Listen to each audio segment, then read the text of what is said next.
must work together.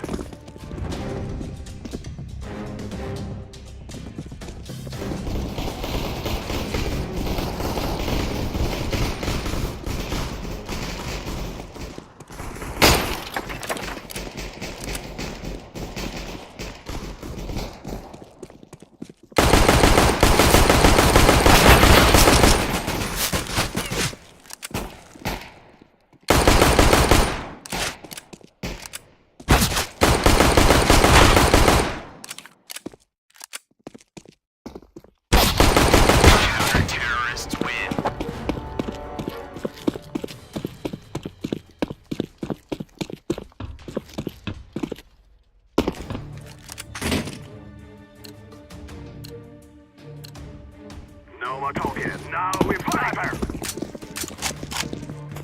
Grenade out! Let's throw the flashback. Billy, I need help here.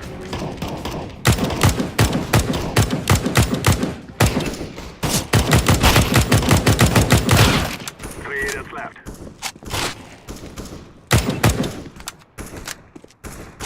That makes two. They have me pinned!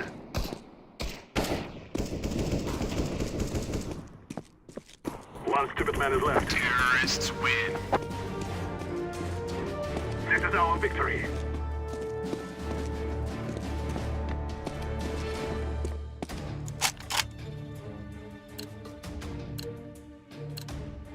Now is the time. I'm throwing a grenade!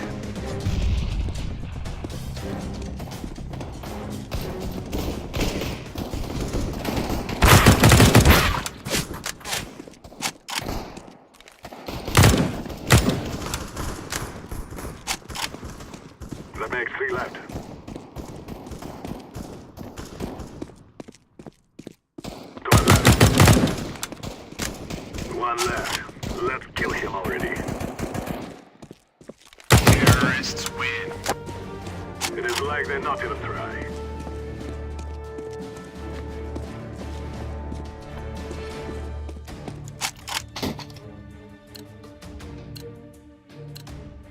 Let us go! Throw his bomb!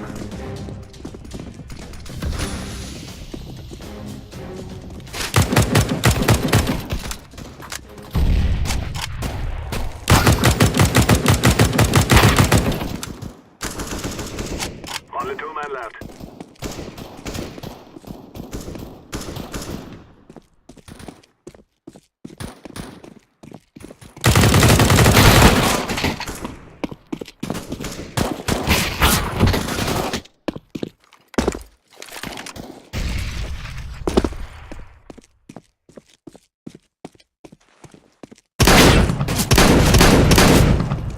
Terrorists win.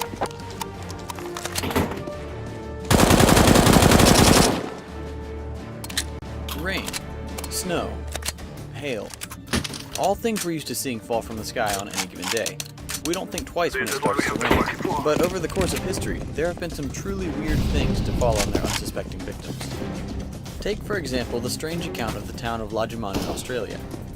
In 2004, the local hundreds of small white fish falling from the sky, still alive. As if a freak fish storm isn't weird enough, Lajiman is on the edge of the Sonoma Desert, hundreds of kilometers from Lake Elliott, the closest bodies of water. Most meteorologists speculate that the incident was probably caused by a tornado that would have plucked the fish from the water, launched them into the weather system, where they would have been essentially frozen, and eventually deposited as fishy hailstones over the tiny outback town. 2004 wasn't the first or last time perch fell from the sky in Lajiman either. In 1980 and twice in 2010, locals were greeted by a light dust storm.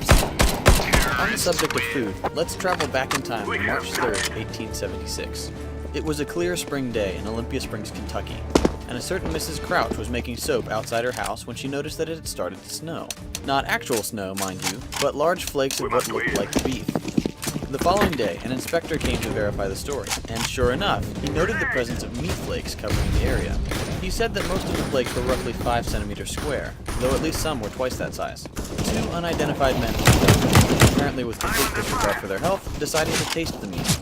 They declared that it tasted like either venison or mutton.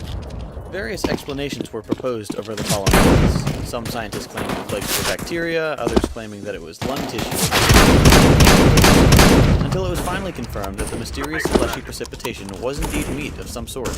In all, 7 specimens were examined by scientists. 2 were confirmed to be lung tissue, 3 to be muscle tissue, and 2 to be cartilage. But where did they come from, and why did they fall from the sky? One Dr. L. G. Kastenbein proposed the most likely explanation for the phenomenon more likely. The meat, he said, was the product of a synchronized barrage of projectile vulture vomit. The 2 species of vulture found in Kentucky, the black vulture and the turkey vulture, are both known to projectile vomit their stomach contents as a defense mechanism, or to make themselves light enough for sustained flight. Regardless of where the meat came from, I personally would not have tasted it. Moving back to more recent events, let's look at the creepy crawly account of Christian and his friends, who were hiking in Argentina over their Easter vacation. On April 6, 2007, Christian and his friends were hiking the San Bernardo Mountain. 2 hours into their trek, they came upon an area where the ground was completely blanketed in spiders, each about 4 inches across. Unlike your humble narrator would have done, the hikers continued on their way, finding more and more spiders as they went. At one point they looked up, and saw the nightmare sight of dozens of spiders falling from the sky. Luckily, or unluckily, Christian remembered he had a camera with him. He caught a picture of the tiny skydivers in flight, and a close-up of one beginning to spin its way. Christian said the event seemed like something out of a science fiction movie versus real life. While spiders can glide without a parachute just fine, larger creatures tend to have more difficulty with the whole landing safely thing. London, September of 2012. Residents of the Mortlake neighborhood came across a grisly scene outside a traditional Chinese medicine shop. The mangled body of an unidentified man. The police began their investigation, suspecting foul play, and deduced from the remains that the man was approximately 5 feet 4 inches tall and between 20 and 30 years old. They also discovered that he wasn't murdered at all, unless you can blame gravity. His injuries were sustained from a very long fall, specifically from a passenger jet. Authorities suspect that this brilliant individual decided to stow away on a plane headed for Heathrow Airport, then probably realized his mistake when the landing gear was deployed and he fell to his untimely demise. Not to worry, the Civil Aviation Authority states that he probably died long before he hit the ground. He was likely crushed when the landing gear retracted after takeoff, or he may have frozen in the minus 40 degrees Celsius compartment. Much better than death by inertia, right? Speaking of the strained relationship between larger creatures and gravity, quite possibly the strangest thing to fall from the sky was a cow. Yep, you heard that right. In 1997, Japanese fishermen were minding their own business when roughly 1,200 pounds of uncooked hamburgers streaked from the sky like a meaty meteor and left a cow-shaped hole in their boat. The fishermen were eventually rescued after clinging to the wreckage for several hours, and then promptly put in jail, claiming their vessel had been sunk by a kamikaze cow. The poor confused fishermen remained in prison for several weeks, until Japanese authorities got a highly unusual call from Russian Air Force officials. What really happened was that the crew of a Russian cargo plane had stolen a cow that wandered too close to their Siberian airfield, and packed it away in their plane for the flight home, thinking it would be a good supply of beef. Unfortunately, the cow started to panic and cause chaos in the cargo hold, affecting the plane's stability. This made the crew exactly nervous enough to jettison the poor creature 30,000 feet above the Sea of Japan. It was a bad day for everyone involved. So, the next time you complain about a little snow or rain, just remember that some poor suckers in Japan had a cow drop them, and be thankful. If you enjoyed this video, please like and subscribe to keep up with the latest content, and be sure to check out my channel for my other videos. Thanks for watching, and we'll see you in the next video. I'm in.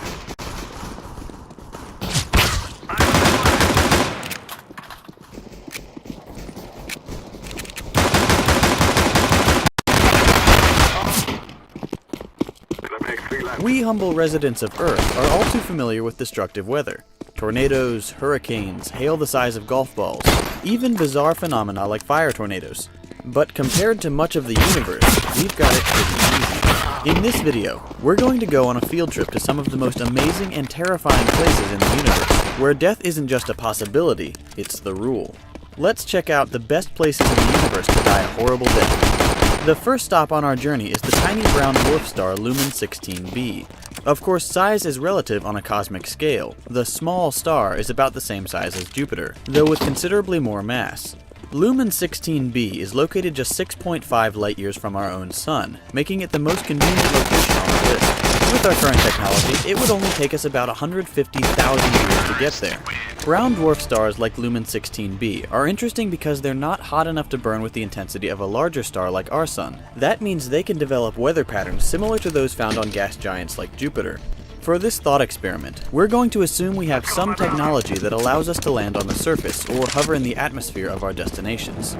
As we descend through the patchy clouds of Lumen 16b, we'll realize that this hellscape is a metal band's dream location for an album cover. The temperature reaches a searing 2,000 degrees Celsius, and those clouds we pass through don't shower the stars with rain, but rather with molten iron. So, if death by white-hot metal rain is your thing, Lumen 16b is the ideal vacation spot for you. Our next location is a bit of a trek, sitting a whopping 489 light-years from Earth. At first glance, the exoplanet Corot 7b seems like a decent spot to establish a human colony. It's rocky, about 5 times the mass of Earth, and just shy of twice the size.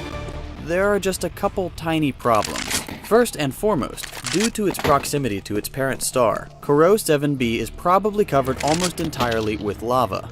This discovery prompted the creation of a new category of exoplanets, given the terrifying name Lava Ocean Planets. This hellish world is tidally locked to its star, meaning one side is permanently facing the star, and the other is facing away.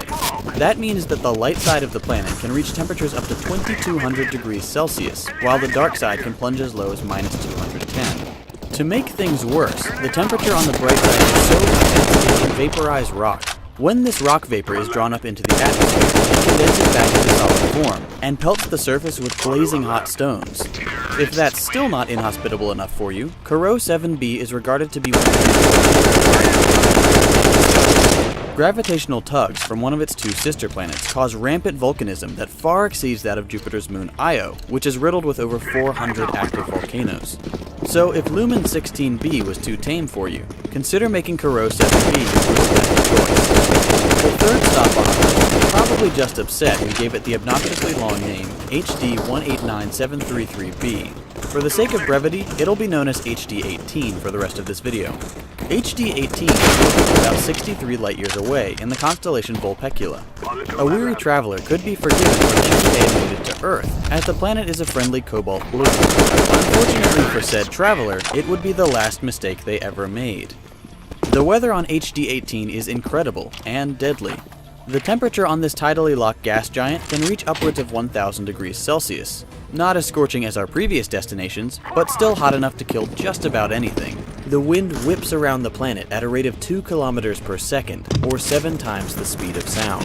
The brave among us might say, so what, it's a little breezy. That perpetual superwind is dangerous enough on its own, but it's what makes the planet blue that's the real danger. While Earth gets its signature blue look from reflected light from its oceans, HD 18 is blue because its atmosphere consists largely of superheated silicate particles. As we learned from Corot 7b, strange particles in the atmosphere can lead to some exotic forms of rain, and HD 18 is a perfect example of just how absurd it can get. Carried around the planet at 2 kilometers per second is a raging vortex of glass shards. When the silicate particles condense and fall towards the surface, the fearsome winds carry the shards of glass with it, creating a perpetual planetary whirlwind of razor blades. Landing on HD 18 is the way to go if you'd like to be instantly shredded to pieces on a very pretty planet. As we near the end of our trip, we find our 4th destination, HD 80606b, hereafter referred to as HD 806. This particular exoplanet has a very hard existence. Located about 200 light-years from Earth, HD 806 has the second most eccentric orbit of any planet yet discovered. This gas giant spends most of its 111-day orbit at a distance from its star that would place it between Earth and Venus in our solar system. But over a period of about 6 hours when it's closest to its star, HD 806 experiences a temperature spike from around 500 Celsius all the way up to 1,200 degrees Celsius. This extreme spike in temperature essentially causes the atmosphere to ignite, triggering a massive explosion every 111 days.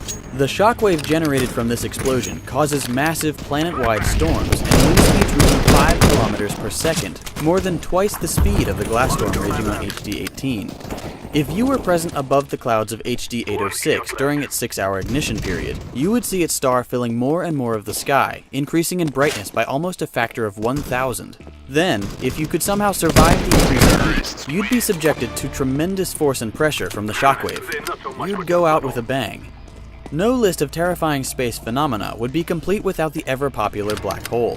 Specifically, we're going to visit the supermassive black hole contained within the hyperluminous quasar S50014+81, hereafter referred to as S5. For almost 60 years, scientists thought the black hole contained within the M87 system was the largest in existence, and it is massive, at 6.5 billion times the mass of our Sun, but it's tiny compared to S5.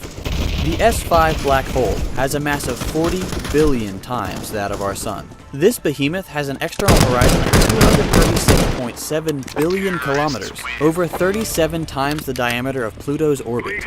Besides being incomprehensibly huge, S5 is also incredibly ancient. It's thought to have formed just 1.6 billion years after the beginning of the universe. Black holes are an incredibly complex aspect of our natural universe, and there is still much speculation about exactly what happens far past their event horizon. So, if a mysterious death by spaghettification inside one of the most ancient and massive destructive forces in the universe sounds like the ideal way to go, the S5 black hole is a must-visit. And that wraps up our little tour of some of the most ridiculous places to die in the universe. Hopefully you found one that fits the bill. And who knows, with the James Webb Telescope nearing launch, there might be even more absurdly terrifying locations just waiting to be found. If you'd like to learn more about any of the places mentioned in this video, check out the links in the description. Make sure to subscribe if you haven't already, follow Second Thought on your favorite social media, and leave a comment down below with your favorite location from the list, or one that wasn't mentioned. You can watch my other space-related videos